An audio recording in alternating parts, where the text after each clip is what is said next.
Good morning, everyone. Today's subject is finance accounting, and chapter is buyback of shares. This is our problem number 8.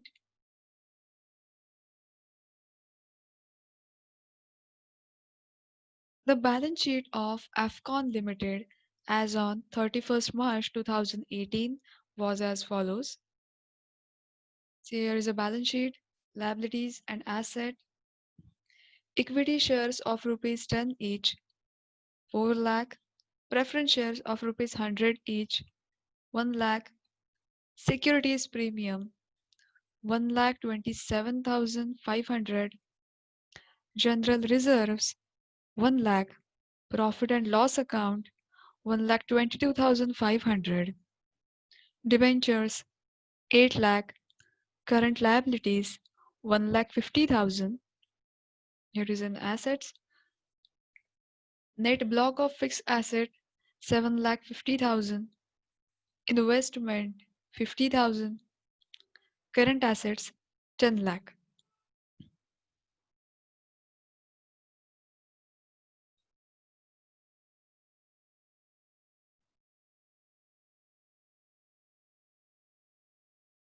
See,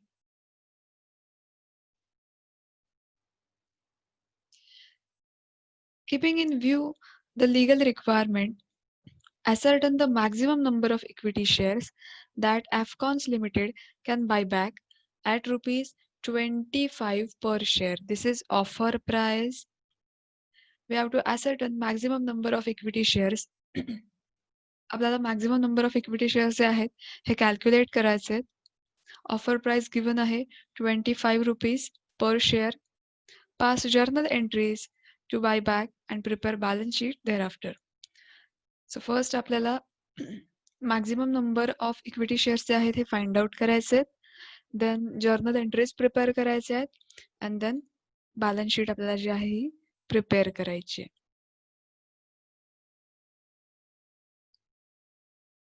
First, this is the calculation for to ascertain the maximum number of buyback shares. हे structure आहे conditions of buyback. इथे आपण जे maximum possible buyback shares आहेत हे calculate करणार आहोत. First is sources. सोर्सेसमध्ये general reserve, profit and loss account, securities premium दिलेले आहे.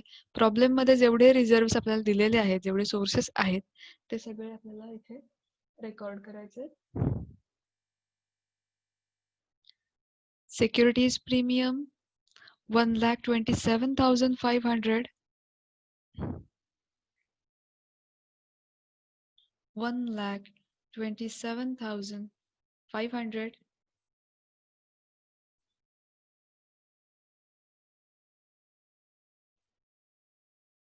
Then general reserve 1 lakh.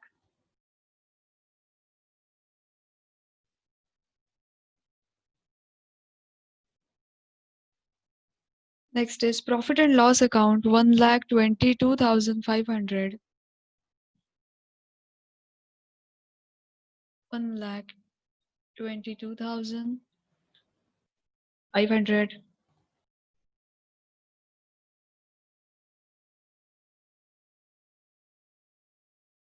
इथे जे सोर्सेस होते ते आपण रेकॉर्ड केलेले आहेत. Next is reserve and surplus A plus B plus C या तिघांची टोटल करायचे and then we get reserve and surplus. So 1 lakh plus 1,22,500 plus 1,27,500. The total is 3,50,000.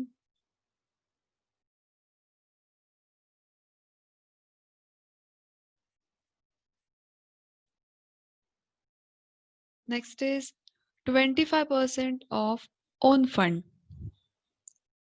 25% of own fund. It includes reserve and surplus, which is our calculated. आपण हे calculate केलेले आहेत. Reserve and surplus 3,50,000.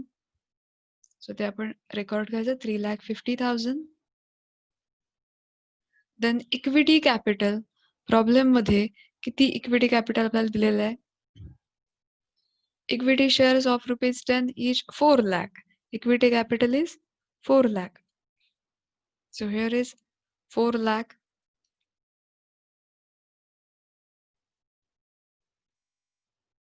Then preference capital. The preference share दिलेले आहेत. Preference shares of rupees 100 each, 1 lakh. So preference capital 1 lakh.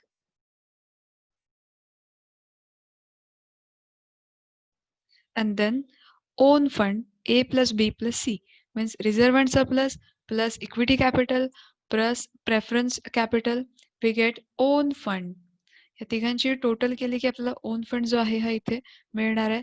हा on fund inner कॉलमलाच आपल्याला घ्यायचा आहे because 25% of on fund is amount is required. इथे आपल्याला रिक्वायरमेंट कसली आहे तर 25% of on fund. So on फंडची जी टोटल आहे ती इनर कॉलमलाच घ्यायची आहे.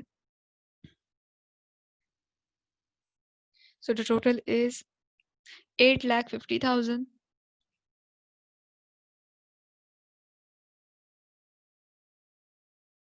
8,50,000 and 25% of own fund means 25% on 8,50,000. So आपल्याला इथे ओन फंडच्या 25% जी अमाऊंट आहे ती आउटर कॉलमला घ्यायची आहे. So 25% on 8,50,000 that is 2,12,500.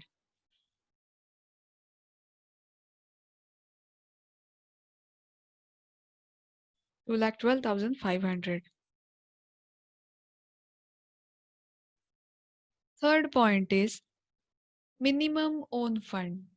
See, this minimum own fund includes own fund less 50% of debt. On fund जो आपण सेकंड पॉइंट मध्ये इथे कॅल्क्युलेट केलाय on fund 8,50,000. This is on fund. हा ओन फंड आपल्याला इथे रेकॉर्ड करायचा आहे 8,50,000.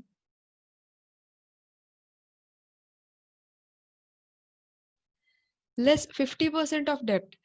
डेप्ट मीन्स इथे जे लोन फंड असणार आहे लोन किंवा डिबेंचर्स जे दिलेले आहेत प्रॉब्लेम मध्ये त्याच्या 50% अमाऊंट जी आहे ती आपल्याला घ्यायची आहे अँड देन ओन फंड मधून ती अमाऊंट आपल्याला लेस करायची आहे. सी प्रॉब्लेम मध्ये डिबेंचर्स दिलेले आहेत. Debentures 8 lakh rupees. इथे जर लोन दिलं असतं तर लोन सुद्धा आपण घेतलं असतं. लोन अँड डिबेंचर्स दोन्ही असते तर दोघांची टोटल करून त्यातली 50% अमाऊंट आपण घेतली असती. बट इथे आता डिबेंचर्स दिलेले आहेत. सो डिबेंचर्स जेवढे दिले आहेत दॅट इज 8 लाख. 8 लाखच्या 50% जी अमाऊंट आहे ती आपण इथे घ्यायची आहे कॅल्क्युलेशन साठी. सो 8 लाखच्या 50% that is 4 lakh. So less 50% debt, 4 lakh.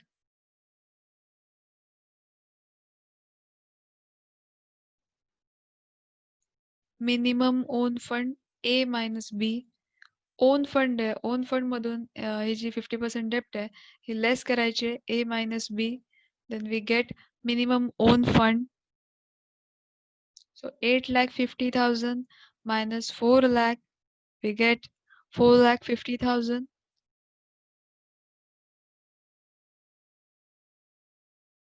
This is our minimum own fund. Next is 25% of paid up equity. C. Problem मध्ये जेवढं इक्विटी कॅपिटल दिलेलं आहे त्याच्या 25% अमाऊंट आपल्याला इथे घ्यायची आहे. प्रॉब्लेम मध्ये इक्विटी शेअर्स दिलेले आहेत. Equity share of ₹10 each 4 lakh. Equity capital आहे 4 लाख. त्याच्या 25% जी अमाऊंट आहे ही आपल्याला घ्यायची आहे. So 25% on 4 lakh that is 1 lakh. आपल्याला 4 लाख जे इक्विटी कॅपिटल आहे त्याच्यावर 25% जे आहेत हे कॅल्क्युलेट करायचे आहेत. So 25% on 4 lakh the amount is 1 lakh. Then maximum number of shares. See इथे नंबर ऑफ शेअर्स जे आहेत हे इथे रेकॉर्ड करायचे आहेत. आता हे नंबर ऑफ शेअर्स कोणते असतील तर जे 25% पेड अप इक्विटी आहे 25% जे इक्विटी कॅपिटल इथे आपण रेकॉर्ड केलेलं आहे तर त्याचे नंबर ऑफ शेअर्स जे आहेत हे आपल्याला इथे रेकॉर्ड करायचे आहेत. मग ते नंबर ऑफ शेअर्स कसे येतील तर त्याची प्रत्येक शेअरची जेवढी व्हॅल्यू आहे 10 रुपीज इच शेअर. सो इथे या 1,00,000 रुपीजला 10 ने डिव्हाइड केल्यावर आपल्याला नंबर ऑफ शेअर्स जे आहेत हे इझिली मिळणार आहेत. सो इथे नंबर ऑफ शेअर्स जे आहेत हे कॅल्क्युलेट करायचे आहेत. नंबर ऑफ शेअर कशावर काढायचे आहेत?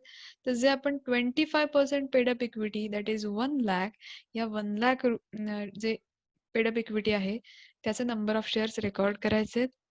नंबर ऑफ शेअर्स कसे काढणार? तर इथे दिलेलं आहे 10 रुपीज इच शेअर. प्रत्येक शेअर जो आहे तो 10 रुपीजचा आहे. सो 10 ने आपण 1,00,000 ला डिव्हाइड केल्यावर नंबर ऑफ शेअर्स जे आहेत हे आपल्याला मिळणार आहेत. So 10,000 number of shares, then offer price is given. Problem मध्ये जेवढी ऑफर प्राइस दिलेली आहे ती आपण रेकॉर्ड करायची आहे. See Afcon Limited can buy back at rupees 25 per share. So this is offer price. ही ऑफर प्राइस जी आहे आपल्याला दिलेली आहे 25 rupees. So here is 25.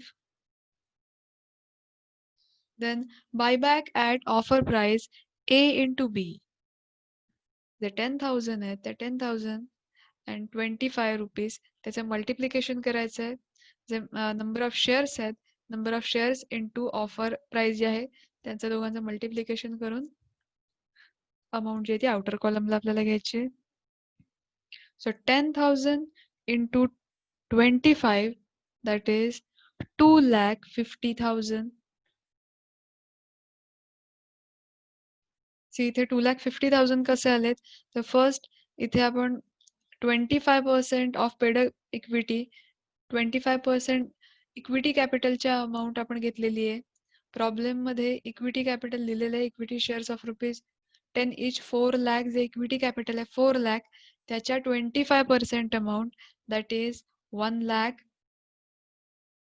Then maximum number of shares means here is number of shares. आता जे 25% ही paid up equity आहे त्याचे नंबर ऑफ शेअर्स जे आहेत हे आपल्याला इथे रेकॉर्ड करायचे आहेत. नंबर ऑफ शेअर्स कसे आपण काढणार? तर जेवढं इक्विटी कॅपिटल आहे त्याला 10 रुपीजने डिवाइड करून because each share is rupees 10. So number of shares 10,000. Offer price is given. Offer price problem मध्ये दिलेली आहे. And then buyback at offer price A into D. So इथे 10,000 into 25 that is 2,50,000. Fifth point is maximum possible amount of buyback. आता maximum possible amount of buyback आपण कशी calculate करणार? कशी find out करणार?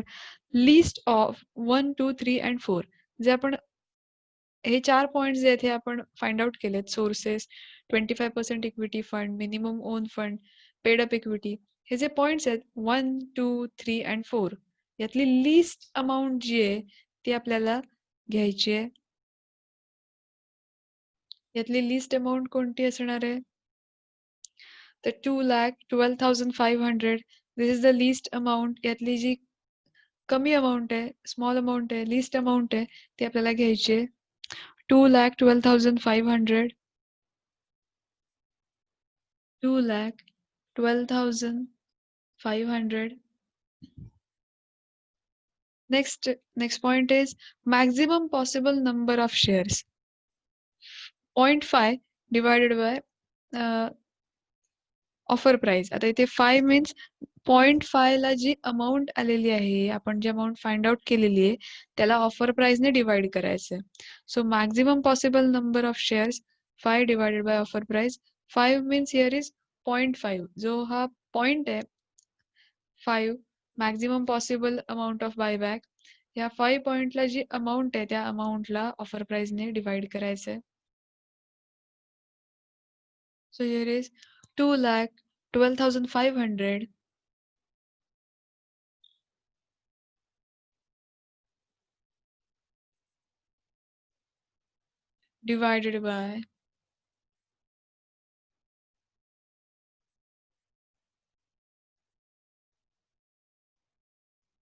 divided by offer price that is 25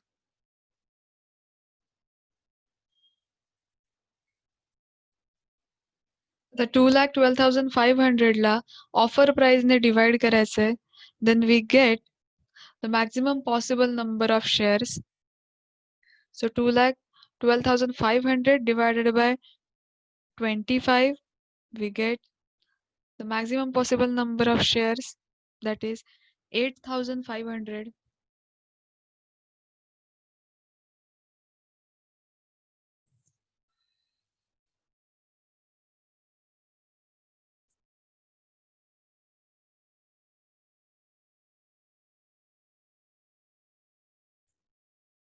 इथे आपण maximum possible number of shares जे आहेत हे कॅल्क्युलेट करून झालेले आहेत. 8,500. So these are the number of shares. So 8,500 equity shares of rupees 10 each can be bought back at 25 each. आता इथे ऑफर प्राइस जी आहे 25 इथे घेतलेली आहे मी. आता जे 8,500 हे आपण maximum possible number of shares घेतलेले आहेत ॲट रुपीज 10 इच. प्रॉब्लेम मध्ये जेवढे इक्विटी शेअर्स आहेत हे 10 रुपीजचे होते. सो त्याची फेस व्हॅल्यू जी आहे ही 10 रुपीज असणार आहे. But it can be bought back at 25 each. Problem मध्ये जी ऑफर प्राइस दिलेली आहे, ऑफर प्राइस बायबॅक साठीची, ती ऑफर प्राइस इथे मी घेतलेली आहे. सो त्याची फेस व्हॅल्यू होती 10 रुपीज. ऑफर प्राइस आहे 25. मग इथे जी सिच्युएशन आहे ही बायबॅक ॲट प्रीमियमची सिच्युएशन आहे, बिकॉज 10 रुपीज त्याची फेस व्हॅल्यू होती अँड बायबॅक साठी ऑफर प्राइस जी आहे ही 25 आहे. सो इथे 15 रुपीज प्रीमियम आहे. सो इथे बायबॅक ॲट प्रीमियमची सिच्युएशन आहे. आपण जर्नल एंट्रीज प्रिपेअर करायचे आहेत. आता जर्नल एंट्रीज इथे 4 जर्नल एंट्रीज येतील. फर्स्ट बायबॅक ॲट प्रीमियमची जर्नल एंट्री येणार आहे, बिकॉज 10 रुपीज फेस व्हॅल्यू होती इक्विटी शेअरची अँड ऑफर प्राइस जी दिलेली आहे बायबॅकच्या क्लेम साठीची, ती ऑफर प्राइस 25 रुपीज आहे. सो इथे फेस व्हॅल्यू पेक्षा जास्त अमाऊंट आहे, जास्त अमाऊंटने आपल्याला बायबॅक करायचं, दॅट्स वाय इथे प्रीमियमची सिच्युएशन आहे. प्रीमियमची एंट्री येणार फर्स्ट, देन CRR क्रिएशनची एंट्री येणार सेकंड, थर्ड जो प्रीमियम आहे, जेवढी प्रीमियमची आपली अमाऊंट येईल तो प्रीमियम ऍडजस्ट केल्याची थर्ड एंट्री येईल, अँड फोर्थ एंट्री जो क्लेम आहे तो सेटल केल्याची एंट्री येईल. सो इथे 4 जर्नल एंट्री जे आहेत हे आपल्याला पास करायचे आहेत.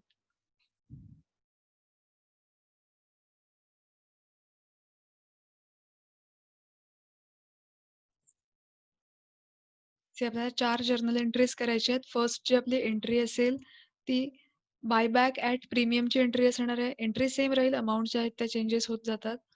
Equity share capital account debit, premium on buyback of shares account debit to equity share holder account being buyback claim transfer to equity shareholders.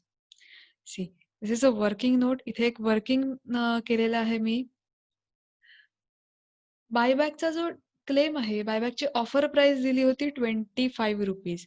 Okay, and then आपण जे maximum number of shares calculate केलेत buyback पर्पजसाठी ते आहेत 8,500. So these are the number of shares, maximum possible number of shares for buyback. So इथे number of shares आहेत हे constant राहतील. And then equity कॅपिटलची जी फेस व्हॅल्यू होती ही 10 रुपीज होती. सो 10 रुपीज इथे फेस व्हॅल्यू होती. ऑफर प्राइस जी आहे ही 25 रुपीज आहे. सो डेफिनेटली इथे फेस व्हॅल्यू पेक्षा ऑफर प्राइस ही जास्त आहे, त्याच्यामुळे ही प्रीमियमची सिच्युएशन आहे. इथे 15 रुपीज प्रीमियम आहे. दॅट्स वाय एंट्री करताना first equity share capital account debit, तिथे फेस व्हॅल्यूने मल्टिप्लाय करून 85,000 जी अमाऊंट आहे ती रेकॉर्ड करायची आहे. Then premium on buyback of shares account debit, जेवढी अमाऊंट प्रीमियमची आहे ती प्रीमियमची अमाऊंट रेकॉर्ड करायची आहे. And then to equity share holders account, जेवढा टोटल बायबॅकचा क्लेम आहे, हा टोटल बायबॅकचा जो क्लेम आहे हा आपल्याला तिथे क्रेडिटला रेकॉर्ड करायचा आहे. So equity share capital account debit 85,000. 85,000. Then premium on buyback of shares. प्रीमियमची जेवढी अमाऊंट दिलेली आहे इथे 1,27,500.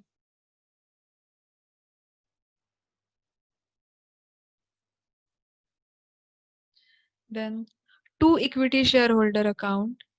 आता जेवढा बायबॅकचा आपला क्लेम आहे तो टोटल क्लेम इथे येणार आहे, दॅट इज 2,12,500.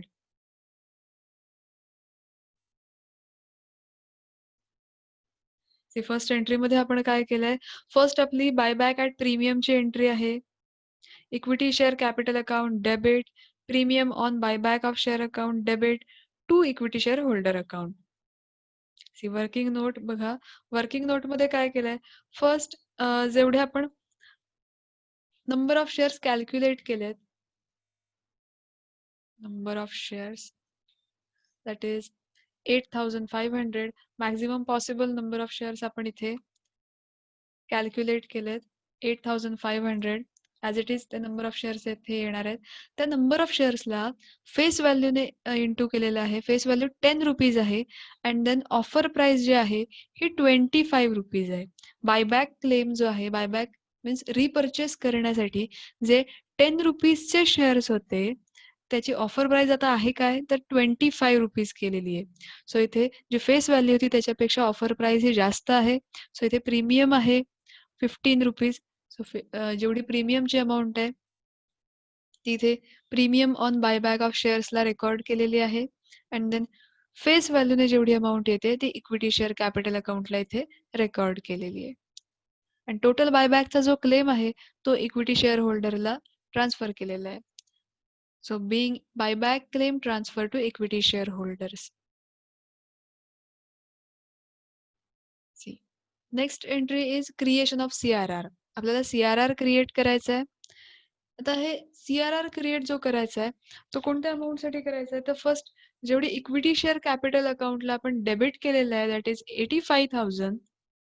हे 85,000 साठी आपल्याला CRR क्रिएट करायचं आहे and premium on buyback of share जे 1,27,500 आहे, हा जो प्रीमियम आहे हा प्रीमियम सिक्युरिटी प्रीमियम मधून आपल्याला सॅटिस्फाय करायचा आहे. त्यासाठी सेपरेट एंट्री जी आहे ती आपल्याला करायची आहे. जेव्हा प्रीमियमची सिच्युएशन असेल तेव्हा प्रीमियम ऍडजस्ट करण्याची सेपरेट एंट्री आपल्याला दाखवावी लागणार आहे. And then last entry settlement of claim. Second entry आपण करूया CRR creation.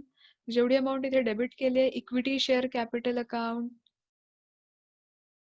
Number of shares into face value 8,500 into 10 that is 85,000.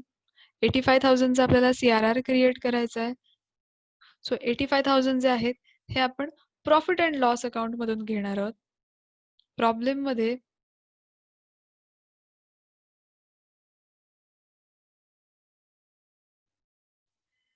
मध्ये आपल्याला सिक्युरिटी प्रीमियम दिलेला आहे. आता जो सिक्युरिटी प्रीमियम आहे हा सिक्युरिटी प्रीमियम आपण प्रीमियम ऍडजस्ट करण्यासाठी ठेवून दिलाय. देन जनरल रिझर्व्ह आहे त्याच्यातून सुद्धा तुम्ही घेऊ शकता किंवा प्रॉफिट अँड लॉस अकाउंट दिलंय त्यातून सुद्धा घेऊ शकता. मी प्रॉफिट अँड लॉस अकाउंट घेतलंय. प्रॉफिट अँड लॉस अकाउंट जे आहे त्यातले आपण 85,000 घेतलेले आहेत. 85,000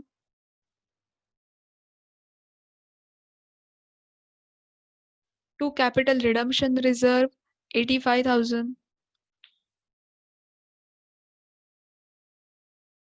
being CRR created. Third entry is adjustment of premium. आता प्रीमियम जो आहे दॅट इज प्रीमियमची जेवढी अमाऊंट आहे ती ऍडजस्ट केल्याची थर्ड एंट्री येणार आहे. सो जो प्रीमियम आहे हा सिक्युरिटी प्रीमियम मधून आपण ऍडजस्ट करतोय.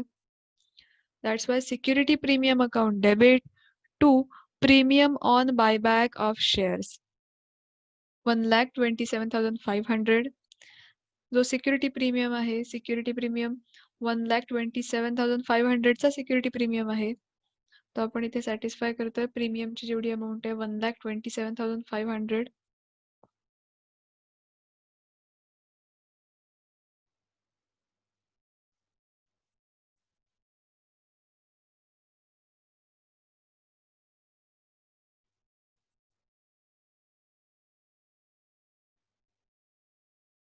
नेक्स्ट एंट्री इज ही आपली लास्ट एंट्री असणार आहे क्लेम सेटल केल्याची.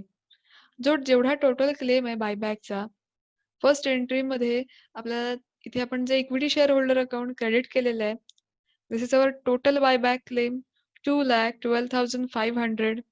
हा टोटल बायबॅक क्लेम जो आहे तो बँक अकाउंटमधून आपल्याला सेटल केल्याची एंट्री करायची आहे. So equity share holder account debit to bank 2,12,500.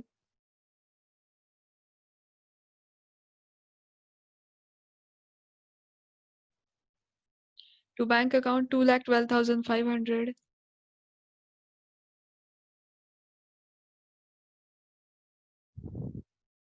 सो इथे आपल्या ज्या जर्नल एंट्रीज आहेत त्या जर्नल एंट्रीज करून आपल्या कंप्लीट झालेल्या आहेत.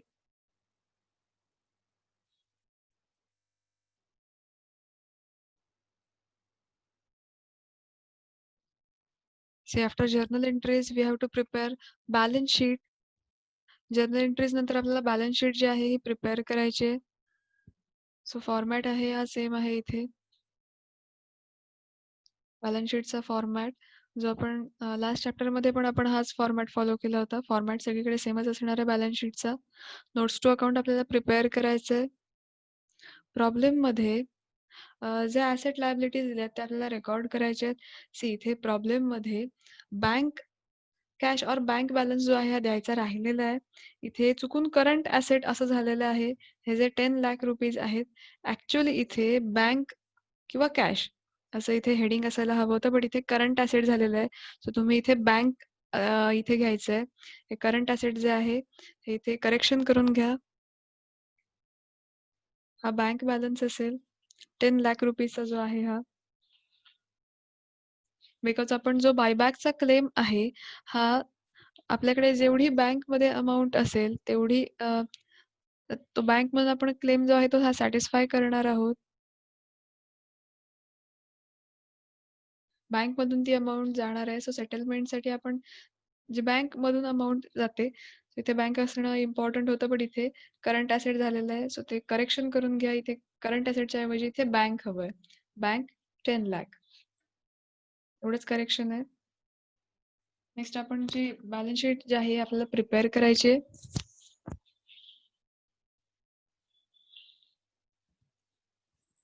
First is equity share capital. Equity share जे आहे ते आपल्याला रेकॉर्ड करायचे आहेत. प्रॉब्लेममध्ये 4 लाख दिलेले आहेत. See this is notes to accounts. जे अल्ट्रेशन आहे हे सगळं आपण नोट्स टू अकाउंटला करणार आहोत अँड देन फायनल ज्या अमाऊंट्स असतील त्या डिरेक्टली बॅलन्स शीटला आपल्याला पोस्टिंग करायचं आहे. See share capital, equity share capital. Equity share capital जे ते रेकॉर्ड करायचे. आता प्रॉब्लेममध्ये आपल्याला दिलेलं आहे इक्विटी शेअर्स ऑफ ₹10 ईच. जे इक्विटी शेअर्स आहेत 10 रुपीजचे आहेत आणि टोटल जे इक्विटी शेअर कॅपिटल आहे हे 4 लाख रुपीजचं असणार आहे. सो इथे नंबर ऑफ शेअर्स किती येतील तर 40,000 नंबर ऑफ शेअर्स येतील. नंबर ऑफ शेअर्स आपण कसे कॅल्क्युलेट केले तर जेवढं शेअर कॅपिटल दिलेलं आहे त्याला जेवढे इथे फेस व्हॅल्यू दिली आहे 10 रुपीज, त्या 10 रुपीजने डिव्हाइड केल्यावर आपल्याला नंबर ऑफ शेअर्स जे आहे ते कॅल्क्युलेट आपल्याला फाइंड आउट करता येणार आहेत. So here is equity shares, number of equity share is 40,000. आता ह्या 40,000 मधून जे इक्विटी शेअर्स आहेत हे 40,000 या नंबर ऑफ इक्विटी शेअर्स मधून जेवढे मॅक्झिमम पॉसिबल आपण बायबॅकसाठी जेवढे शेअर्स फाइंड आउट केलेत दॅट इज 8,500. हे बायबॅकसाठी maximum possible number of shares आपण फाइंड आउट केलेत 8,500. हे त्या इक्विटी जे कॅपिटल आहे किंवा जे इक्विटीचे शेअर्स आहेत दॅट इज 40,000, त्या 40,000 मधून हे 8,500 लेस करायचे आणि जेवढी रिमेनिंग अमाऊंट आहे तेवढे आपले equity number of equity shares असणार आहेत. बिकॉज सी प्रॉब्लेममध्ये नंबर ऑफ इक्विटी शेअर्स आहेत 40,000. त्यातून आपल्याला लेस बायबॅकचे शेअर्स जे आहेत दॅट इज 8,500 हे लेस करायचे आहेत आणि जेवढी रिमेनिंग अमाऊंट आहे 31,500 हे आपले नंबर ऑफ शेअर्स असणार आहेत जेवढे रिमेनिंग राहिलेले आहेत. 31,500 इक्विटी शेअर्स ऑफ ₹10 ईच हे आपल्याला इथे रेकॉर्ड करायचे. So 31,500 equity shares of ₹10 each. So equity share capital is 3 lakh 15,000.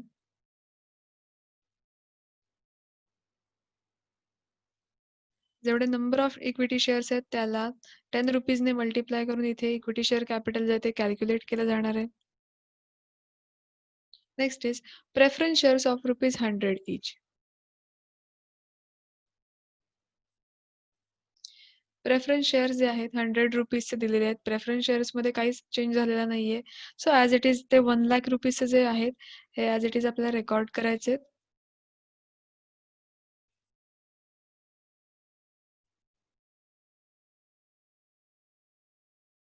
त्यांची टोटल जी आहे ही आउटर कॉलमला जाईल. 3,15,000 plus 1,00,000 that is 4,15,000.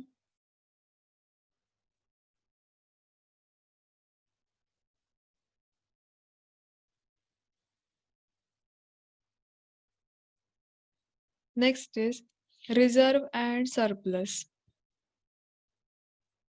C reserve and surplus जे आहेत हे आपल्याला रेकॉर्ड करायचे आहेत.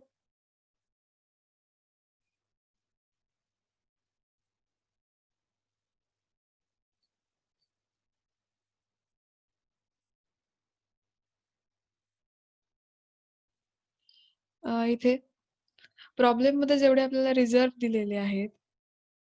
See security premium. Security premium 1,27,500. आपण ज्या जर्नल एंट्रीज केल्यात इथे आधी सिक्युरिटी प्रीमियमची अमाऊंट दिली आहे 1,27,500. देन आपण जर्नल एंट्रीज केल्यात त्या जर्नल एंट्रीमध्ये सिक्युरिटी प्रीमियम आपण यूज केलेला आहे.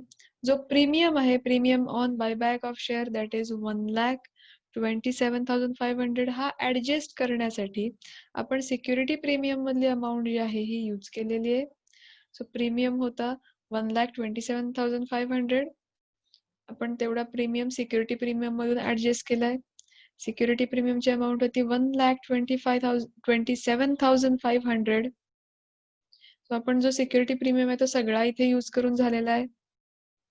दॅट्स वाय प्रॉब्लेम मध्ये आता इथे रिझर्व्ह अँड सरप्लस मध्ये सिक्युरिटी प्रीमियम जो आहे नील येणार आहे. बिकॉज सिक्युरिटी प्रीमियम मधली जेवढी सगळी अमाऊंट होती ही सगळी अमाऊंट आपण प्रीमियम ऍडजस्ट करण्यासाठी यूज केलेली आहे. दॅट्स वाय 1,27,500 minus 1,27,500 अमाऊंट नील. जेवढा सगळा सिक्युरिटी प्रीमियम होता तो सगळा आपण यूज केला. दॅट्स वाय हिअर इज नील. इथे काहीच नाही येणार अमाऊंट. देन प्रॉब्लेम मध्ये नेक्स्ट काय सांगितलंय तर general reserve. General reserve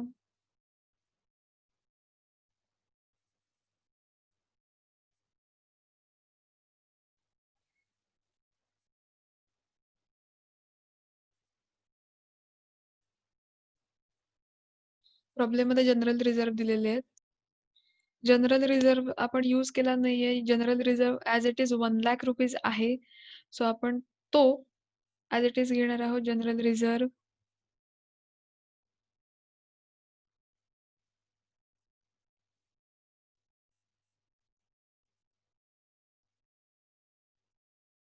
general reserve 1,00,000.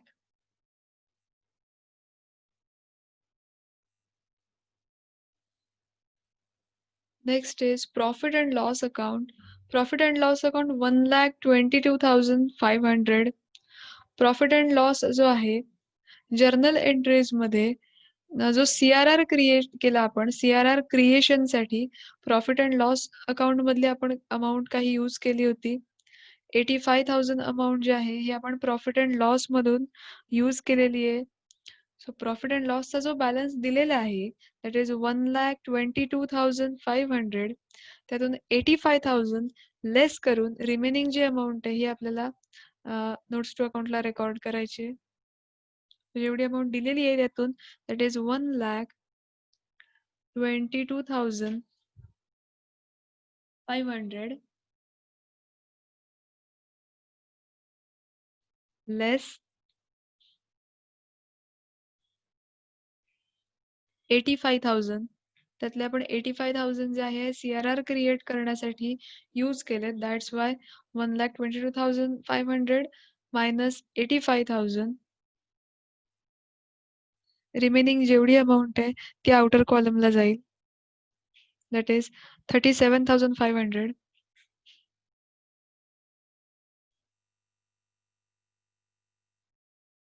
37,500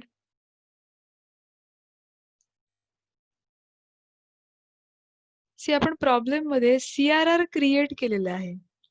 CRR create करण्यासाठी आपण प्रॉफिट अँड लॉस मधनं अमाउंट घेतली होती. 85,000 जी अमाउंट आहे ही आपण प्रॉफिट अँड लॉस मधून घेतली. बट इथे क्रिएट झालेला आहे CRR. दॅट्स वाय हा जो CRR आहे जो क्रिएट केलेला 85,000 चा हा आपल्याला रिझर्व्ह अँड सरप्लस मध्ये दाखवायचा आहे. That's why that is capital redemption reserve 85,000.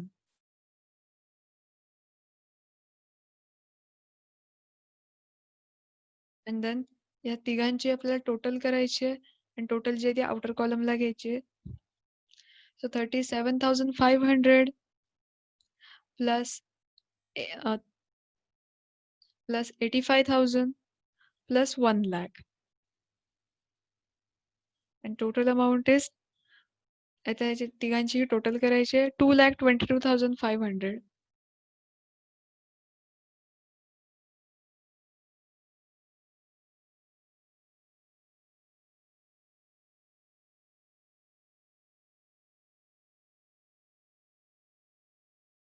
या तिघांची टोटल जे reserve and surplus 2,22,500. Then next is debentures. See problem मध्ये डिबेंचर्स दिलेले आहेत 8 लाख रुपीजचे. ते डिबेंचर्स आपल्याला रेकॉर्ड करायचे आहेत. Long term liability debentures 8 lakh rupees as it is amount येणार आहे.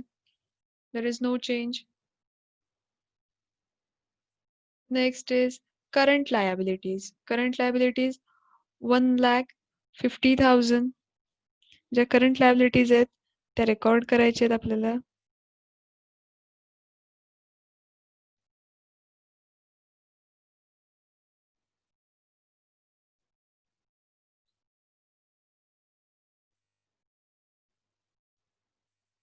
अदर लायबिलिटीज मध्ये मी त्या करंट लायबिलिटीज ज्या आहेत त्या रेकॉर्ड करते.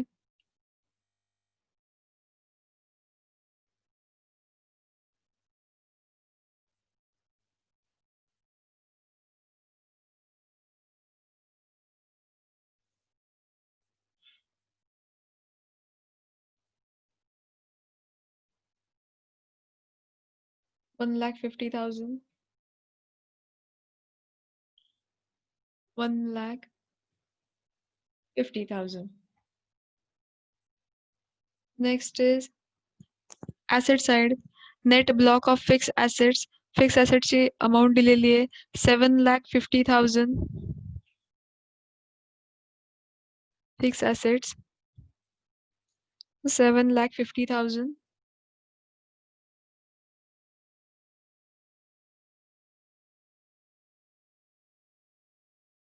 Next is investment 50,000. Non-current investment under investment.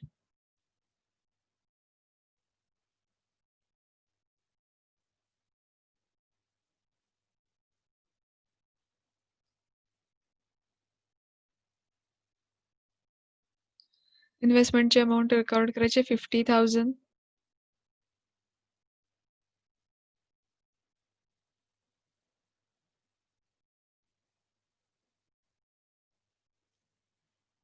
C इथे प्रॉब्लेम मध्ये इथे करंट ऍसेट इथे करंट ऍसेट प्रिंट झालाय बट इथे बँक असं यायला हवंय. हे करेक्शन आहे, हे करून घ्या. इथे करंट ऍसेट नसून इथे बँक असं इथे प्रिंट व्हायला हवं होतं. बिकॉज बँक बॅलन्स जो आहे हा 10 लाख रुपीजचा आहे पण इथे बाय मिस्टेक करंट ऍसेट झालेला आहे. सो इथे बँक करून घ्या. बँक 10 लाख.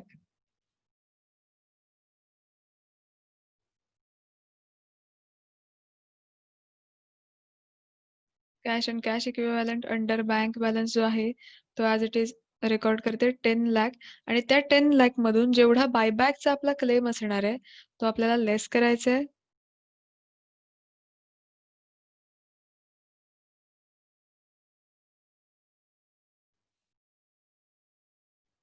लेस बायबॅक क्लेम.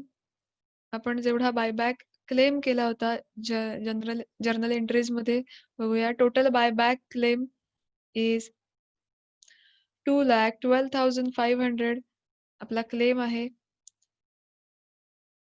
क्लेम 2,12,500 जो आपण लास्ट एंट्रीमध्ये सेटल करून घेतलाय 2,12,500. सो हा जो बायबॅक क्लेम आहे आपला 2,12,500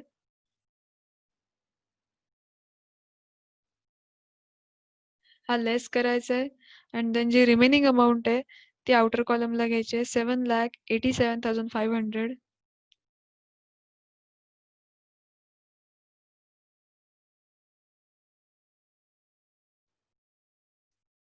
इथे आपलं नोट्स टू अकाउंट जे आहे हे प्रिपेअर करून झालेलं आहे.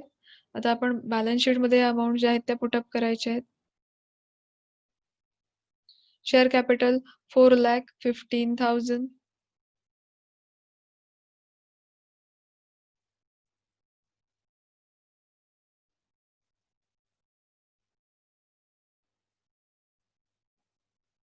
Then reserve and surplus 2,22,500.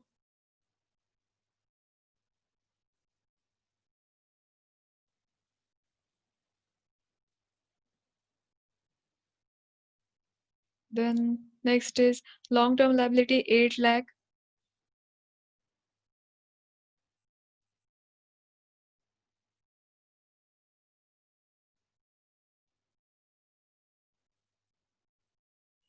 Next is other liabilities under current liability 1,50,000.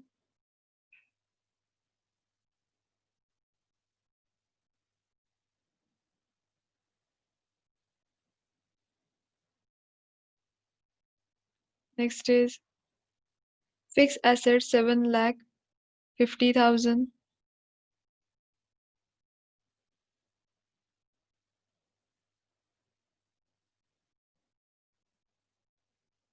Then investment 50,000.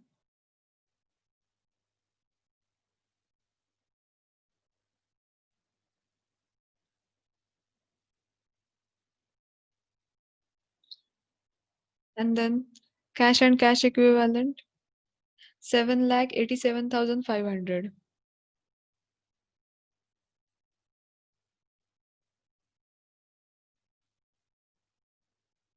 7,87,500 अमाऊंटचं posting जे आहे ते आपलं झालेलं आहे. आता आपण टोटल जे आहे ते आउटर कॉलमला घेऊया.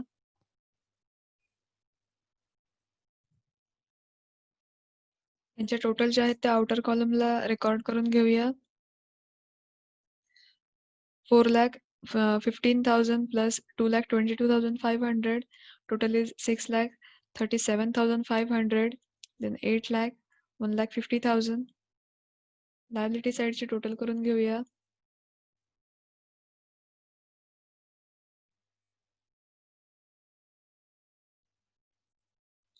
लायबिलिटी साईडची टोटल आली आहे 15,87,500. ऍसेट साईडची टोटल करून घेऊया.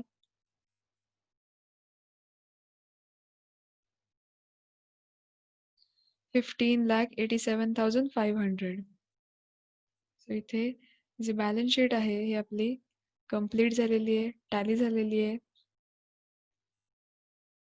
इथे आपला प्रॉब्लेम जो आहे हा संपलेला आहे.